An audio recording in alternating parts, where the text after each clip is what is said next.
attend and wounded. First ever circumnavigation of the Arctic in one season, and also the first to do both the Northeast and Northwest Passage in one season. My name is Borge Ousland. I'm from Oslo, Norway, 48 years old. My name is Torleifsson. I'm from Norway, Oslo, 55 years old.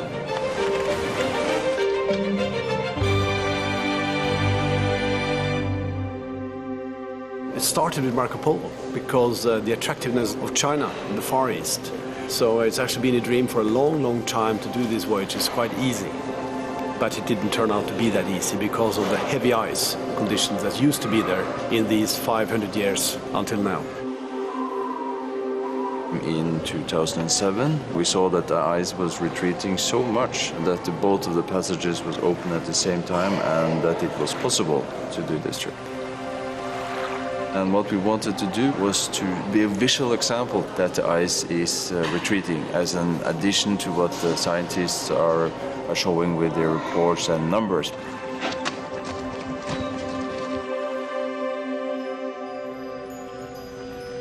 Ice is dangerous because there are blocks big like cars.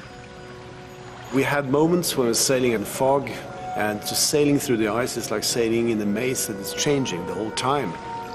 So finding that way, knowing that we cannot hit any ice because our boat was very fragile.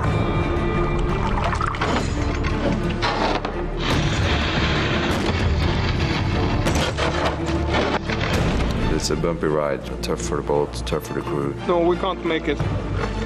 We're stuck here. We had brought with us through the whole Northeast Passage a Russian called Stanislav Kostyashin. This year is the worst ice condition for navigation. And from Barrow in Alaska, we had the French guy with us, Vincent Couillard. It's exciting to be here. It's cool. So we had a good crew the whole way home. We did 6-hour watches. One of the guys was steering and one was looking ahead to see the ice in time to maneuver.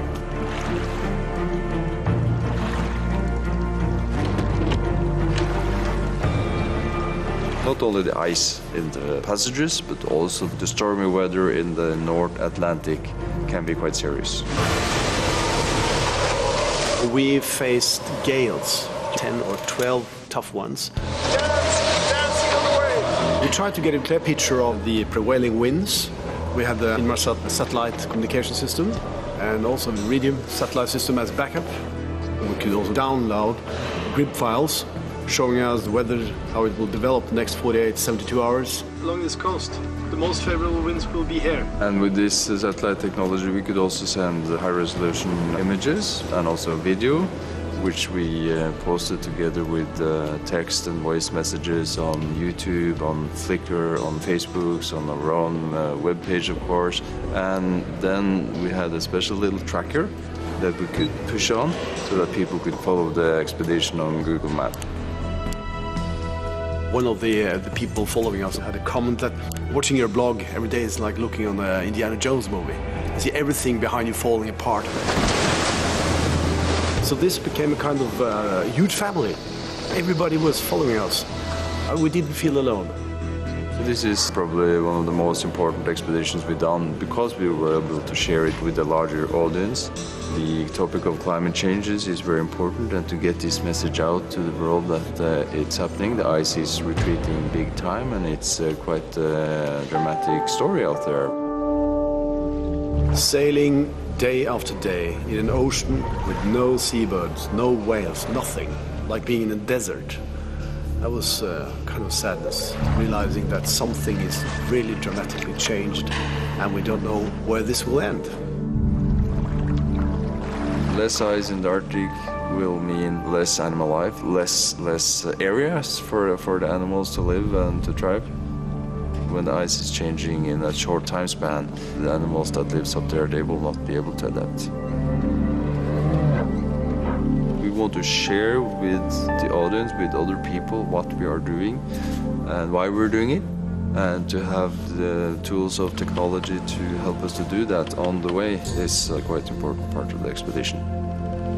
People have seen scientific reports, but if you say that 1 million square kilometers of ice is disappearing, what does that number mean? It doesn't mean anything to the guy in the street.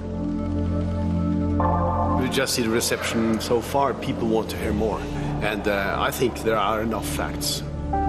Someone has to go out there and tell the stories, tell people what's happening. We're those guys.